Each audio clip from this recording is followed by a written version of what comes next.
Përshëndetje të nderuar dëgjues të radios Dituria Islame. Përshëndetje të gjithë juve që po na ndiqni në këtë momente në transmetim të drejtë për drejtë në emisionin Studime Orientale në Shqip dhe tek shqiptarët. Kemi ardhur edhe sonte në këtë transmetim të drejtë për drejtë si çdo të hënë nga ora 21 e realizojmë së bashku me Magjister Ermal Bega këtë program.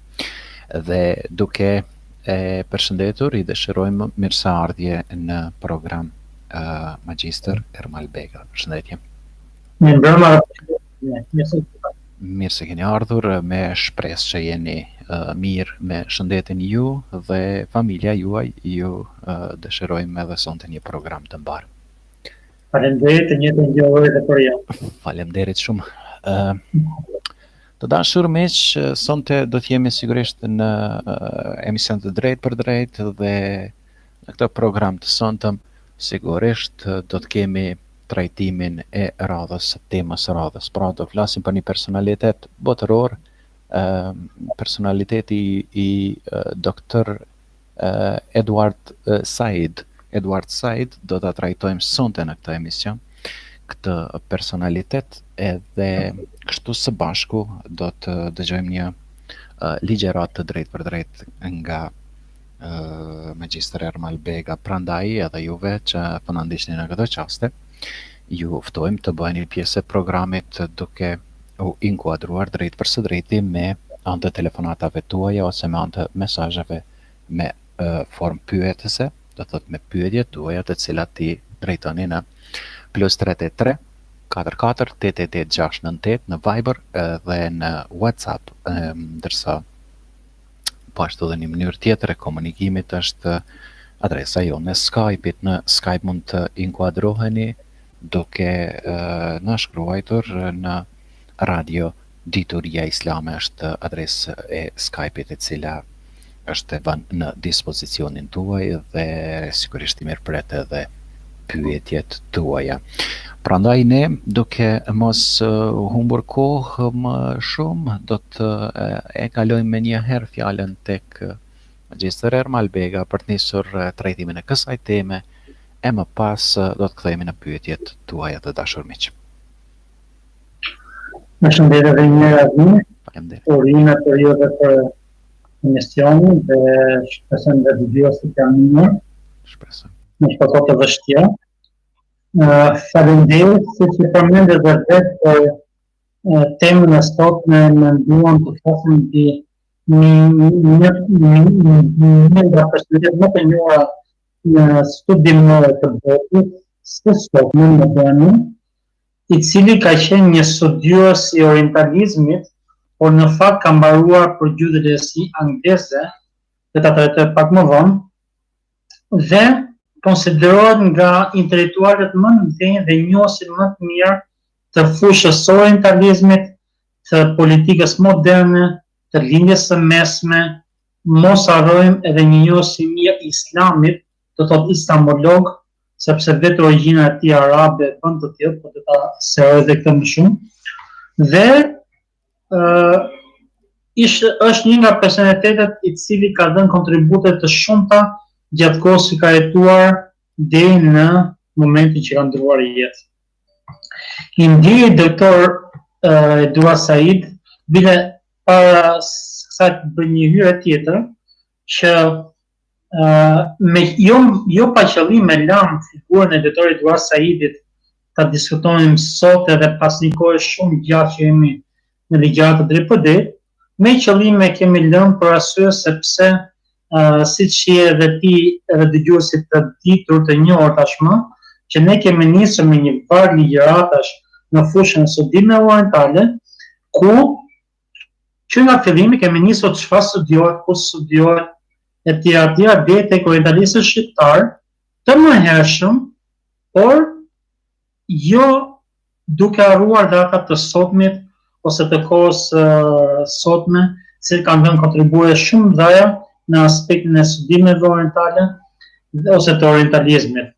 Dhe pa figurën e doktor Edward Saidit, të ndjerit doktor Edward Saidi, është e pamundur që dikush të flasë për studimet orientale, se çfarë janë, çfarë studiohet, çfarë qëllime ka, e kush janë nga orientalistët modern e tjerë tjerë. Ai ka bërë një sqarim të detajuar të orientalizmit në vetë titullin, në vetë librin me të njëjtin titull Orientalizmi, të botuar në vitin 1978 për herë të parë, dhe aty ka bërë një sqarim shumë të mirë të orientalizmit, se kush studion e tjerë në disa tema të veçanta, kush shtrihet orientalizmi, kush studion e tjerë. Dhe Eduard Saidi ka lindur në vitin 1935 dhe ka ndëruar jetë në vitin 2003, ka lindur në vitin 1935 në territoret e pushtuara palestineze ose në Jeruzalem, ku ka qenë atë kohë ka qenë pjesë e perandërisë ose shtetet të Britanisë Madhe, dhe ka ndëruar jetë në vitin 2003 në moshën 67 vjeçare në New York të Shtetet e Bashkuara, ku ka qenë dhe profesor në universitetin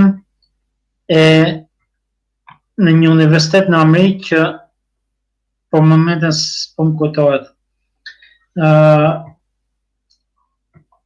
Dhe Eduard Saidi, siç e përmendë, ka lindur në Palestinë, por është i krishterë palestinez, kjo është e veçantë atij, sepse nuk duhet kuptuar se gjithë arabët janë musliman, ka shifut brenda territoreve arabe, ka të krishterë, ka sekte të ndryshme, ka pagan, ka edhe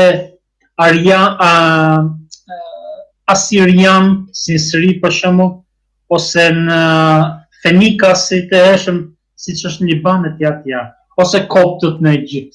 Do thotë nuk duhet kuptuar që janë të gjithë musliman, por ky është një nga krishterët e Palestinës, i cili fillimet e studimeve i ka bërë në Liban dhe në Egjipt, pastaj ka shkuar në Amerikë dhe prej asaj kohe aty ka dhënë mësim në universitete ndryshme dhe është marrë shumë me orientalizmin si koncept modern i tij, do thotë si duhet kuptuar Orientin dhe orientalizmi vetë si fushë studimore, dhe ka sqaruar kush janë disa nga studiuesit mbi këtë fushë.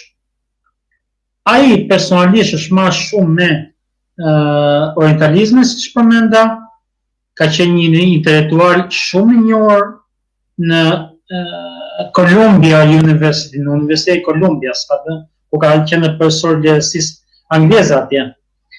Pastaj është marrë shumë me studimet postkoloniale, pas kolonializmit, pikërisht për këtë arsye shkruajti edhe librin që pas kolonializmit duhet sqaruar se cila ishin një nga qëllimet që orientalizmi u studionte dhe shfrytëzoi. Do thotë për, e kemi përmendur në ligjëratat më hershme, që ka qenë një orientalistët modern kanë qenë nga iniciatorët ose nismëtarët e pushtimeve kolonialiste në Lindjen e Mesme. E kjo është e vërtetuar thjesht në për studime të ndryshme, qoftë nga autorë, qoftë nga libra ndryshme. Ai ka qenë palestinezo-amerikan, sepse ka pas dhe në shëtësi amerikane, jo vetëm se ka lindur në Palestinë, ka pasur dhe në shëtësi amerikane, si në shtesë atje, dhe ka pasur dhe atë palestinez gjithashtu. Babain e vet e ka pasur një veteran të ushtrisë së Shtetit Bashkuar të Amerikës, dhe kjo i ka dhënë mundësi Eduard Saidi që qyri i vogël të shkojë të studionte në Liban në shkollat më të njohura angleze, amerikane dhe franceze. Edhe në Egjipt po të njëjtën gjë në universitetet amerikane. Ai është, do thotë, ka krijuar, ka marrë një kulturë britanike dhe amerikane, sepse ka studiuar në shkollat e tyre, dhe kjo i ka dhënë mundësi që të kuptojë më shumë edhe më mirë nëpërmjet gjuhës angleze të asaj kohe, duke shfrytzuar për të arritur vetëm, për të ngritur vetëm si një intelektual me famë botërore tashmë edhe pas vdekjes. Dhe ai do të përmendim se kush ndikoi tek Eduard Saidi në mendimin e tij intelektual. Ai që vlerëson më shumti nga personalitetet më të njohura që kanë ndikuar tek ai nëpërmjet mendimeve të tyre dhe librave të tyre, ai ka trajtuar dhe në librin e Orientalizmi, të cilët janë Antonio Gramsci, Franz Fanon, Haim Césaire, Michel Foucault dhe Theodor Adorno.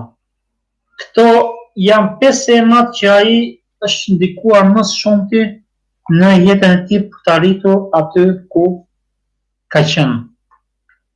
Ai ka qenë një kritik kulturor, i cili kritikonte kulturat e shtypura, si për shembull kulturat e shtypura në botën arabe, në atë kohë fakt, sepse bota arabe ka ndryshuar jashtëzakonisht shumë në kohët moderne. Dhe nuk mund të lejmë pa përmendur librin e Orientalizmi që thash në fillim, sepse është shkruar në vitin 1978 për parë dhe ka projektuar mbi 20 botime mos gabojnë deri më sot. Do thotë ka qenë një nga librat dhe është përkthyer në mbi 100 e ca gjuhë të botës deri më sot. Këta e bën të ditur në librin Orientalizmi në botimin e 2002-shit, një vit para se ndronte jetë, dhe aty përmend, nga i cili është marrë dhe botimin në shqip pastaj i këtij libri, dhe aty përmend se është botuar në mbi 100 e ca gjuhë të botës. Imagjinoj tani se çfarë ndikimi mund të ketë një libër i tillë i cili është botuar në kaq gjuhë të botës dhe është një libër vetëm me rreth 400 faqe libër. Ai ka shkruar jashtëzakonisht shumë libra të tjerë, mendimet e një intelektuali, të jetosh jashtë vetvetes e tjerë, se të janë disa nga titujt e librave që ai ka shkruar.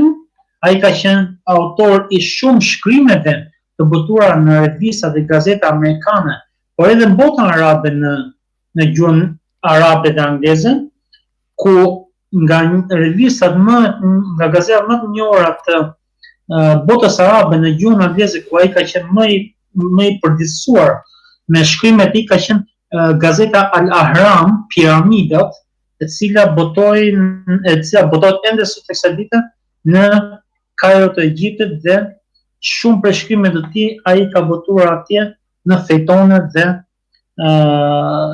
pjesë ndryshme të gazetës.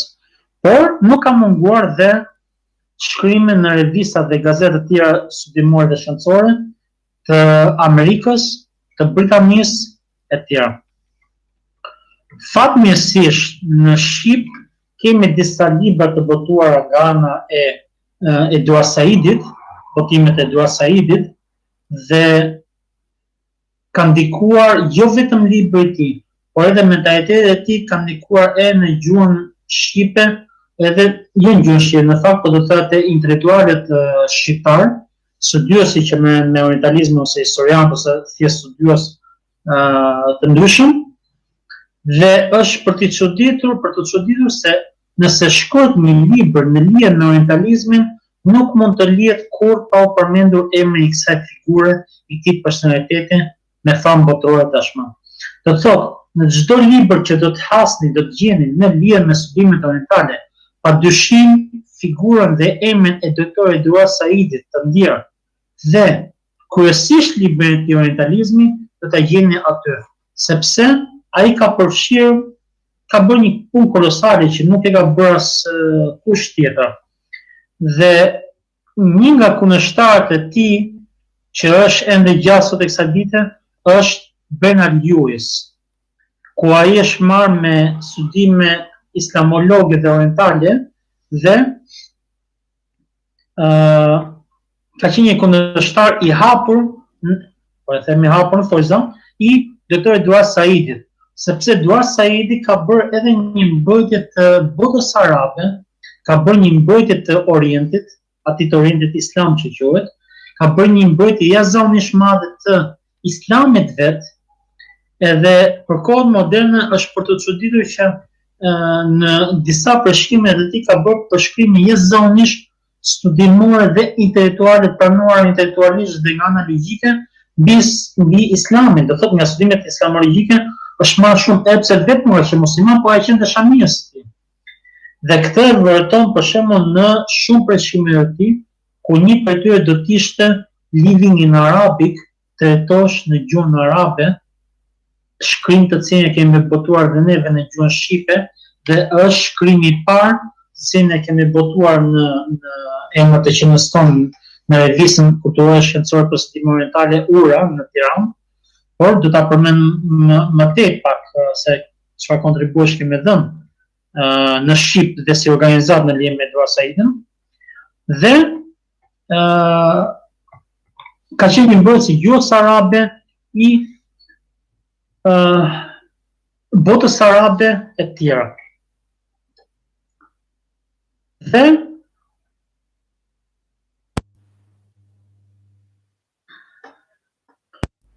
kur shkojnë në Amerikë, atje u njoh me shumë personalitetë të ndryshme të Amerikës dhe të botës, të cilët i dhanë atij shtytje më të njohura për të krijuar një mendim më të qartë mbi atë që do të sillte më vonë pra librin Orientalizmi, sepse konsiderohet jashtëzakonisht vepra e tij më e madhe dhe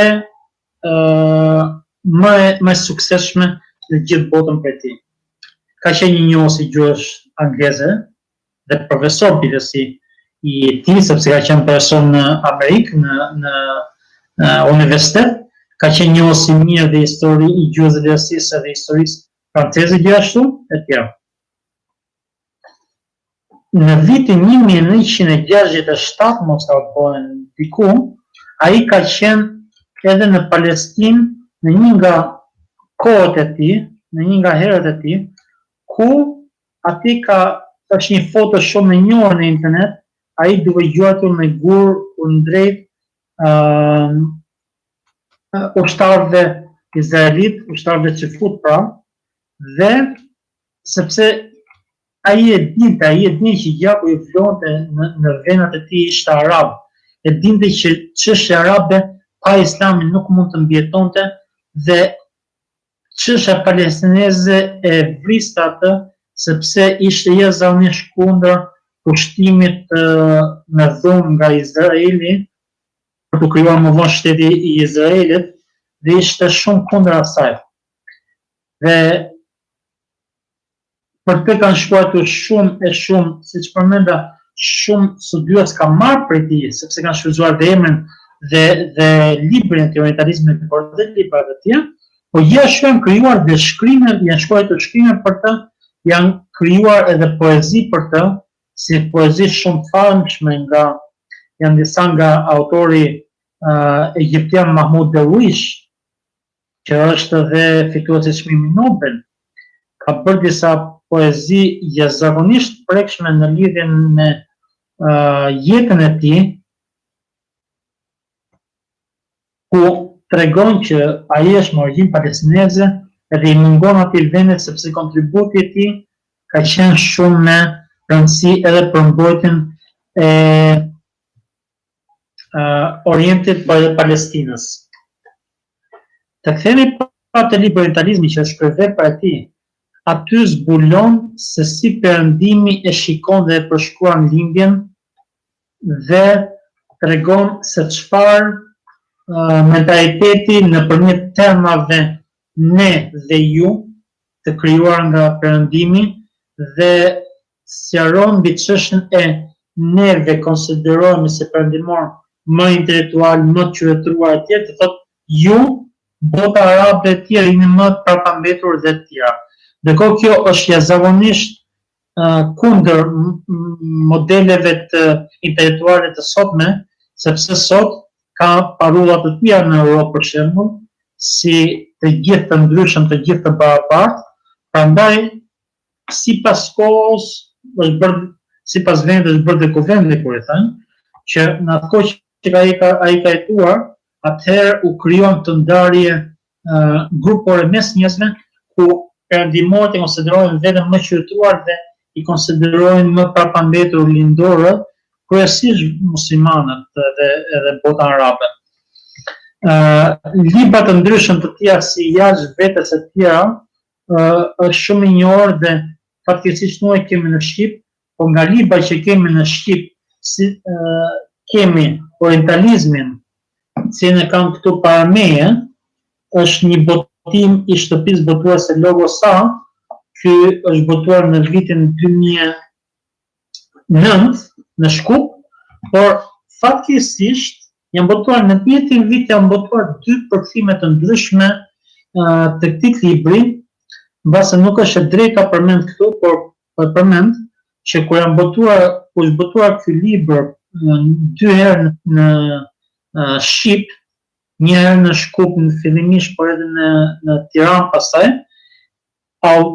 botuesi i Tiranës e ka pas dhe copyrightin dhe drejtën e botimit për librin e tillë, por Logosi e ka botuar pa që Logosi nuk njihet, është një nga shtëpitë botuese më të mira të trojve shqiptare, por gjithsesi këtë libër ka botuar pa autorizim nga botuesi, sepse ka qenë një kalim ajo, dhe më në fund libër botuar. Kjo është më rëndësi që libri, ne në Shqip kemi 2 libra, 2 përkthime të ndryshme të këtij libri, një nga ky Logosit nga doktor Xhevat Loshi, edhe tjetri nga Nurlian Saitaj nga Elbasani.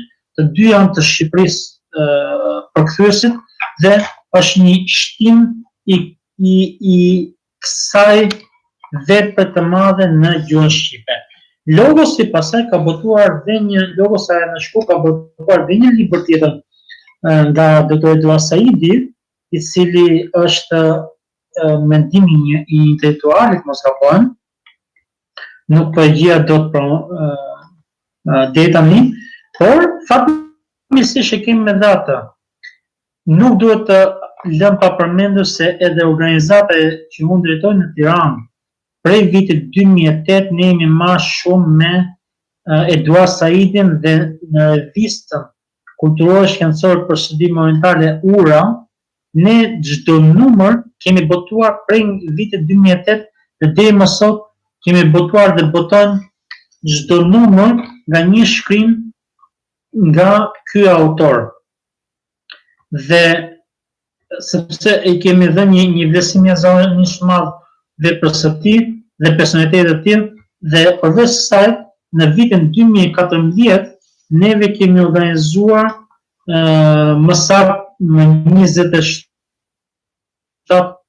qershor të 2014 në Tiranë kemi organizuar në lidhje me titullin Doktor Eduard Said dhe konceptin modern i orientalizmit, për cilin të duhet ta sqaroj më vonë në një shkrim i konceptit modern të orientalizmit, dhe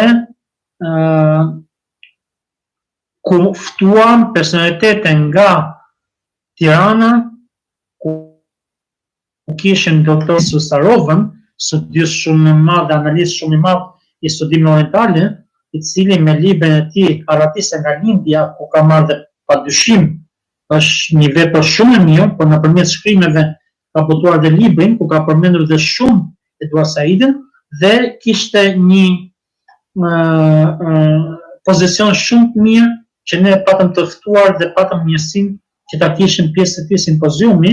Pastaj ftuam një orientalist tjetër nga Prishtina, Liedon Kadriun, pastaj dhe një studiues nga Shkupi i Maqedonisë, profesor doktor Berdin Ahmeten.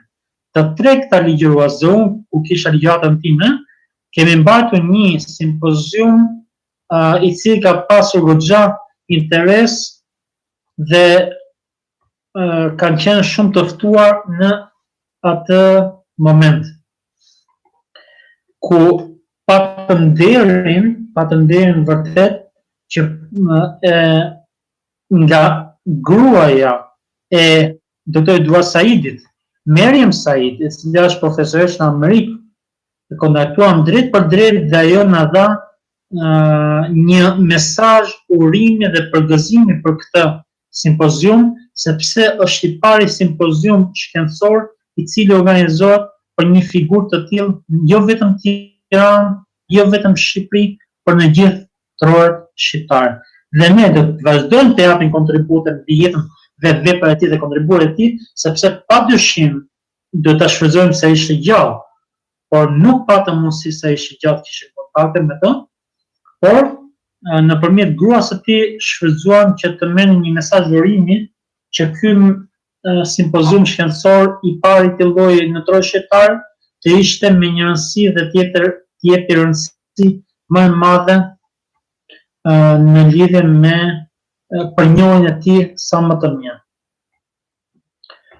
Pastaj, për të vazhduar prap, Eduard Saidi ka një kontribut jashtëzakonisht madh, jo vetëm në gjuhën dhe lehtësinë angleze, por edhe në çështjen e konfliktit izraelo-palestinez, ai ka shkruar jashtëzakonisht një numër të madh shkrimesh ku mund gjen kollaj lehtësisht në internet.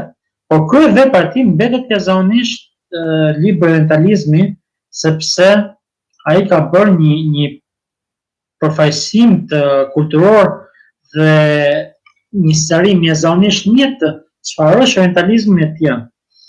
Një kontribut shumë i madh i mos harrojmë, ai ka pasur dhe njohje shumë të mira me ish presidentin Yasser Arafat, që i ka dhënë dhe mundësi që të kontribuojë dhe më drejt për drejt në çështjen palestineze. Do thotë, ka qenë një personalitet me famë botërore, jo vetëm për rajonin ose origjinën nga ishte arab i kështjeve palestinës, por edhe për vetë Amerikën e tjera. Kontributi tjetër i madh i doktorit Eduard Saidit të ndjerë ka qenë dhe në vitin 1999, kur së bashku me mikun e tij Shifut Daniel Berenboim bashkë themeluan atë që u quajtur Orkestra e Divanit Lindor Perëndimor. Orkestra e Divanit Lindor Perëndimor është një mund ta kërkoni në YouTube, është një grup, një band ose një grup muzikor i cili nëpërmjet tyre dy njerëzve u krijuar për të dhënë një kontribut që ne dhe jemi unë arab i kështër për ti Shifut dhe kultura e përbashkët e njerëzve është diçka tjetër, por politika është diçka tjetër. Dhe për kohën sa jetoi gjallë vetë ai, sepse me sa di ky Berenboim është ende gjallë, por për kohën sa jetoi së bashku Eduard Saidi dha disa kontribute edhe në muzikë, të cilat u bën të njohura në mbar botën, dhe jo më kot këta të dy kishin zgjedhur si qendër të kësaj orkestre, kishin gjetur Seviljen e Spanjës, ku ka qenë një nga qytetrimet e Islamit që quhet qytetrimi i Andaluzisë. Dhe atje pikërisht atje sepse qytetrimi islam i Andaluzisë ka pasur karakteristikën ku të krishterët, muslimanët dhe të shifutët kanë bashkëjetuar dhe punuar për çështjet kulturës, artit, studimeve e tjera. Dhe jo më kot, siç e përmenda, është vendosur që edhe kjo të qenë atje si themel, duke dhënë koncerte të ndryshme në vende të ndryshme. Fatkeqësisht, Saidi ndroi jetë në vitin 2003 nga leucemia, nga smundja, por vepra e tij ka mbetur jashtëzakonisht dhe disa nga shkrimet e tij në gjuhën shqipe do të keni mjësinë të kërkoni kryesisht në faqen Orientalizmi shqiptar. Nëse kërkoni në internet në faqen Orientalizmi shqiptar, do të dalë një faqe orientalizmi.wordpress.com. Ajo është faqja ku botohen shkrimet e Eduard Saidit në shqip, pjesë të cilat mbëtuan në revistën Ura dhe janë shkrimet e tij janë në gjuhën shqipe aty dhe lexuesit shqiptar mund të përfitojnë nga leximi i këtyre shkrimeve në internet. Siç e përmenda në shkrimin të Etosh në gjuhën arabe, ai bën një mbrojtje zakonisht mirë të islamit, të arabëve, të gjuhës arabe, bën një sqarim të gjuhës arabe çfarë vlerash ka dhe çfarë karakteristikash ka, duke bërë të këndshme leximin edhe në shqip, të sjell me një përkthim shumë të mirë nga Arjan Gjikola dhe ka bërë një përkthim shumë të mirë të saj në shqip të këtij shkrimi dhe do ta këshilloja ta lexoni sepse ka goxha interes, por jo më pak të rëndësishme janë dhe shkrimet e tjera nga Saidi të botuar në shqip prej nesh. Kontributet tjera që janë bërë në lidhje me të, vetëm studios të ndryshëm që janë marrë me emrin e tij, duke e marrë si referencë, sepse e përmenda që në fillim që nuk mund të bëhet muhabeti ose nuk mund të flitet ose nuk mund të shkruhet mbi çështje të studimeve orientale pa marrë emrin dhe librat ose shkrimet e doktorit Eduard Saidit, pa i shfrytzuar ato dhe sepse do të ishte i vagël dhe vetë shkrimi më vonë ose libri që të botohen. Dhe të tillë autor ka shumë, jo vetëm në Shqipëri, po edhe në botë, jo unë personalisht, jo vetëm studiosi Enis Susarova e tjerë, po ka shumë të tjerë që janë marrë me Eduard Saidin dhe veprat e tij. Dhe sepse ka lënë një pasuri zakonisht madhe në këtë fushë dhe nuk mund të lihet pa vëmendjen e dur edhe nga shqiptarët, e më qartë nga unë, sepse e kemi gjetur si themel që çdo numër të revistës të botojë minimale nga një shkrim të tij që mund të ketë arritur te 14-15 shkrime deri më sot dhe kemi dhënë dhe kontribuar të tilla në gjuhën shqipe. Prandaj uroj të gjithë shqiptarët që ta njohin më mirë edhe më shumë doktor Eduard Saidin, jo vetëm si autor i librit Orientalizmi, por edhe mbi personalitetin e tij në fusha ndryshme muzikore, gjuhësore, letrare, historike e tjera. Po,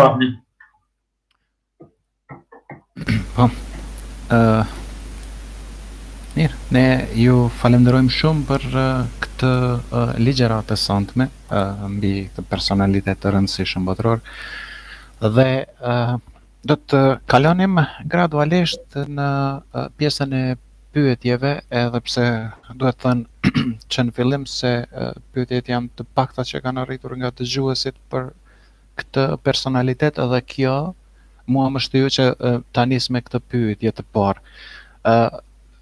Duke e parë ndoshta edhe interesimin e pak të pyetësve, a mendoni që nuk është mjaftueshëm i njohur tek ne ky personalitet i rëndësishëm?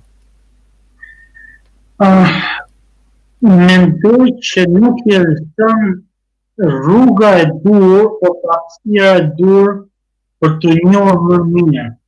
Jo se nuk janë dhënë kontribute të tjera në lidhje me të. Logos Sara për mua ka dhënë 2 libra, ka botuar neve çdo numër të revistë kemi dhënë.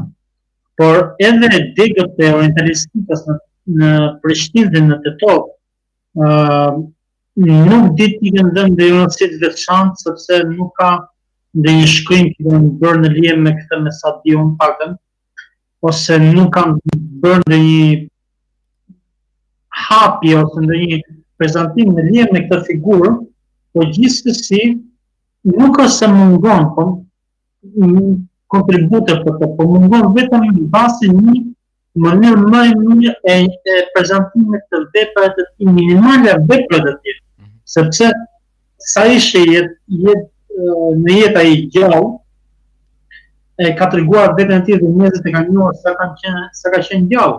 Ndërkohë vdekjes besnohet, siç e dimë edhe nga ana e Islamit, që një nga gjërat që mbeten të vdekurit janë veprat e tij, atëherë veprat e tij duhen prezantuar më mirë. Duhet merren dhe instituta të ndryshme studiimore dhe historike dhe arkeologjike. Duhet merren padyshim dega mentalistikë në Prishtinë si më e madhe se e Tetovës, edhe më kontribuese. Duhet marrë me këtë figurë që ta prezantojnë sa më mirë para publikut shqiptar. Po, nëse natyrshëm mund të lindë një pyetje, cili ka qenë qëndrimi i tij ndaj Islamit edhe ndaj muslimanëve? E përmenda më herët në librin Orientalizmi, por edhe në shkrimin, veçanërisht në shkrimin e tosh në gjuhën arabe, mund ta kërkoni në internet, ka bërë një mbrojtje jashtëzakonisht madhe edhe pse s'ka qenë muslimanëve, por ka qenë dashuries i flak, sepse një studiues i mirëfill kur nuk mund ta kundërshtoj Islamin me vetdije. Një studiues i mirëfill i cili nuk ka paragjykime, një studiues i mirëfill i cili që edhe nuk ka besimin në Islam, ama e shikon me aspektin e studiuesit dhe të intelektualit. Nuk mund një kundërshtim as pak me Islamin dhe Eduard Saidi jo vetëm që nuk është kundërshtar i Islamit si krishterë, përkundrazi ka qenë një dashamirës dhe ka bërë një mbrojtje nëpërmjet shkrimeve si ajo në gjuhën të jetosh në gjuhën arabe, por edhe nëpërmjet librave të orientalizmit ka bërë një mbrojtje shumë të madhe të Islamit. Ato ka qenë një kontribues dhe dashamirës i Islamit, jo vetëm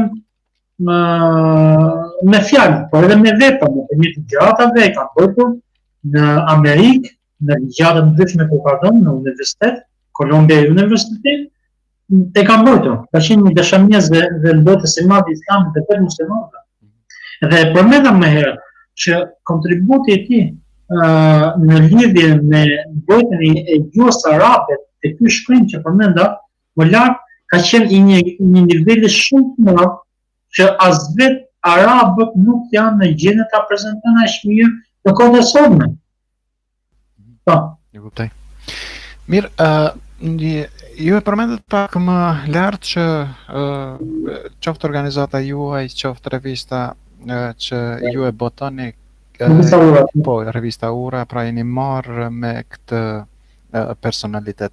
A mund të futemi pak më në detaje në çka konkretisht është ajo çka ju jeni fokusuar si organizatë?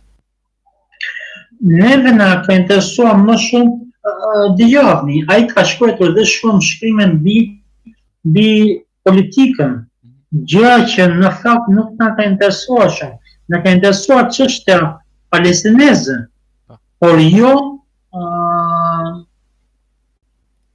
çështje politike të ndryshme, botërore ose diçka, sepse vetë natyra e vjetës është kulturore më shumë dhe shkencore, më shumë se sa politike. Me një qëllim të caktuar. Do thotë, shkrimet të tjera si të jetojë në gjuhën arabe ose shkrime lyhe në orientalizëm, do thotë shkrime të tjera studimore, kemi botuar dhe disa shkrime të tjera, një shkrim tjetër tradhje intelektuale, do thotë shkrime intelektuale në aspektin intelektual vetëm jemi munduar të sjellëm dhe të prezantojmë shkrimet e tij. Jo ato të politike. E kuptoj.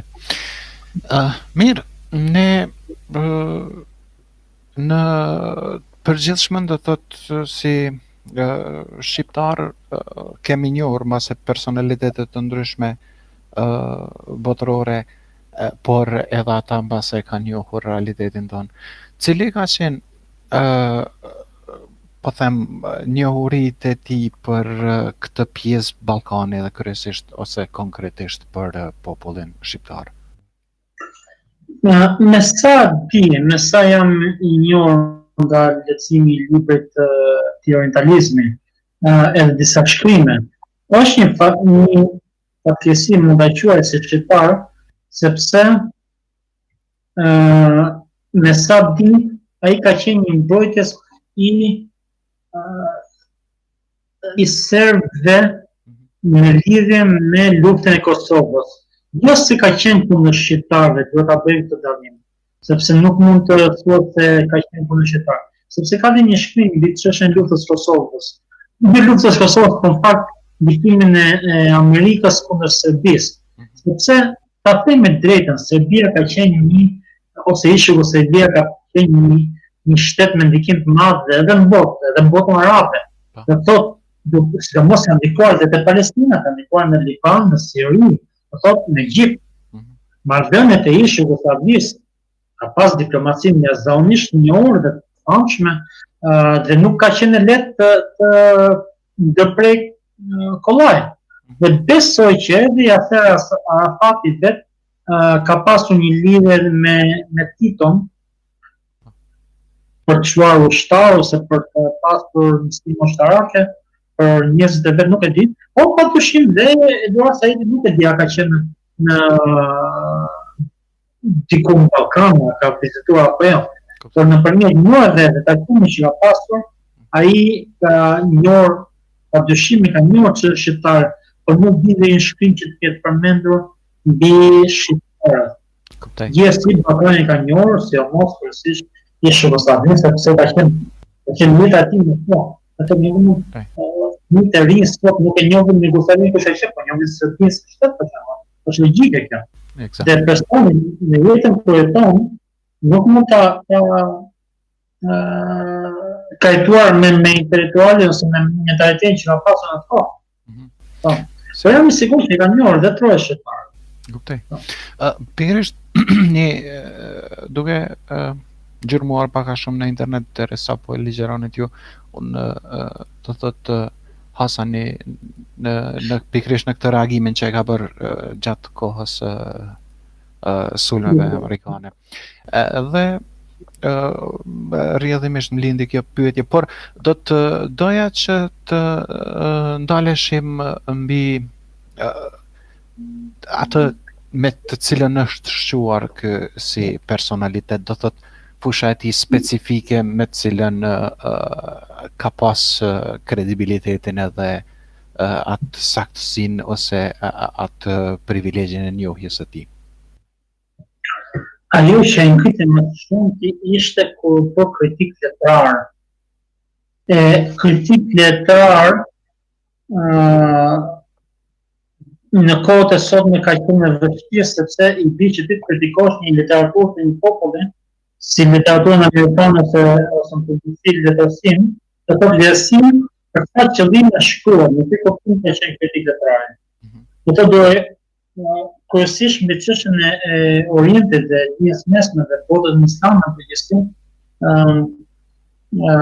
ai ka qenë një blogës I madh dhe çfarë shkruajshin mbi ato termat neve ju, dhe thotë neve perëndimorët jemi më të zgjuar dhe intelektual dhe ju, më të ulët si njerëz më pak zhvilluar, kjo bëri që literaturat e krijuara të tilla në perëndim ai I kritikonte.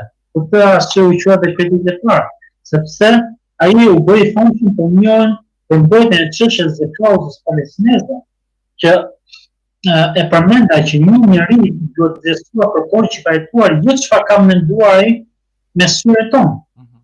Sepse ai nuk ka lindur për shembull kur Palestina ka qenë në shtetin Osman.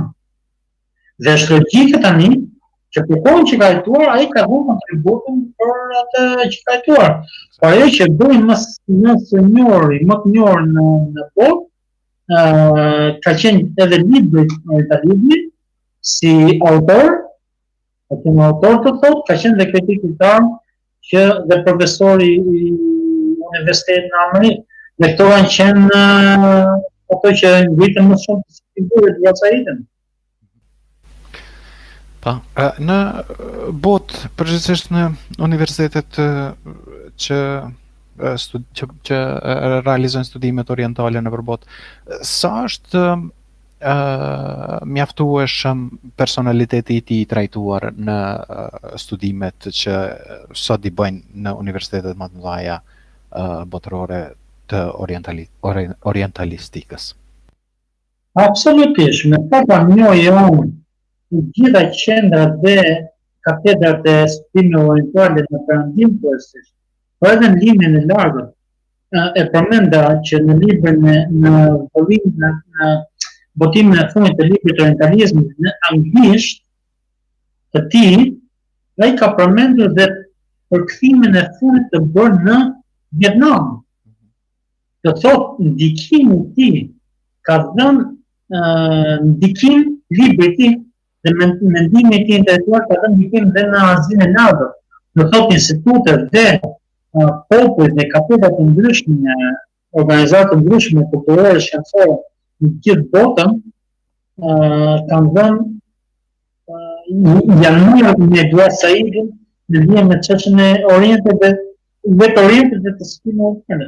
Dhe jo vetëm Orientit të shkëm, por edhe Orientit të largët, sepse tash ne dhe ju, ato termat ne dhe ju janë për ne perëndimor u bën darja linja perëndim, kupton? Do thotë kur bën darja linja perëndim në filozofi dhe në të folur për dishme, kësaj të bie Eduard Saidi që pse duhet të jemi ne dhe ju. Sepse perëndimi mban vetëm më të zhvilluar, mund ta ketë materialisht, është logike. Po nuk mund të flasim kulturalisht. Sepse varet çfarë niveli si kupton intelektualizmin. Eksakt.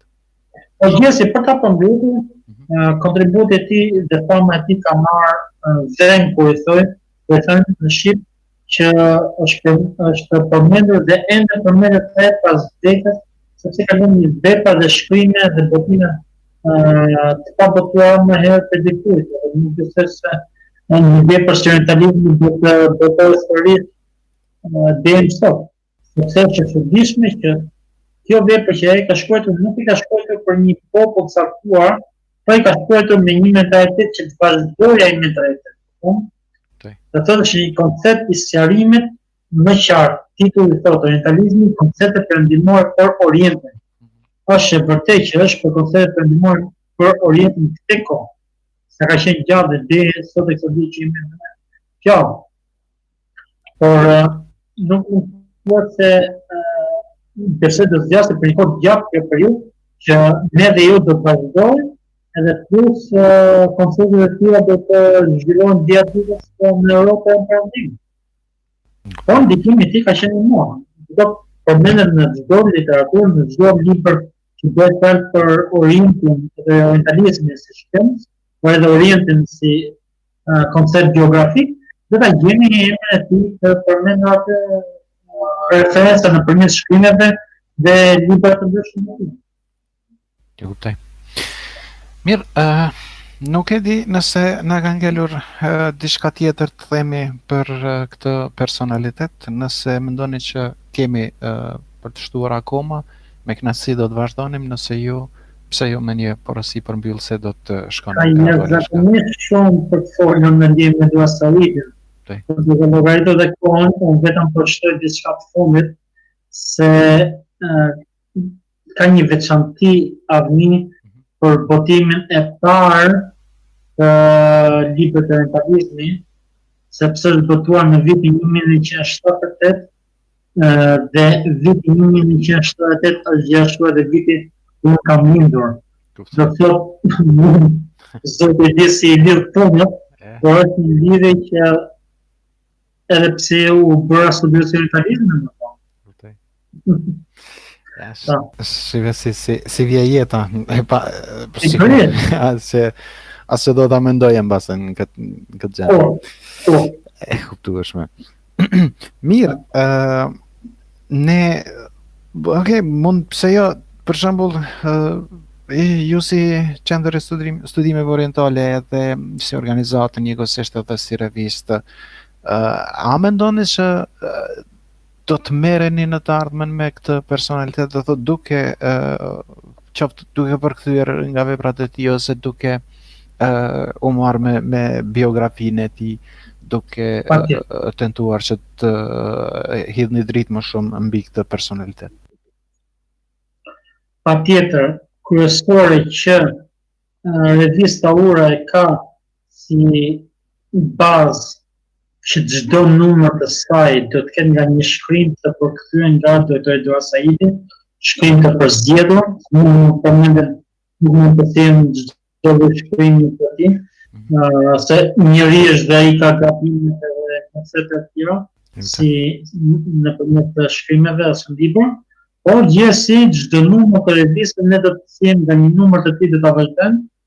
Edhe pastaj kemi ndërmend të bëjmë disa aktivitete të tjera në lidhje me këtë figurë. Po nuk mund të tregoj sot se jam procese si për mendime, se çfarë do të jetë më shumë për ty.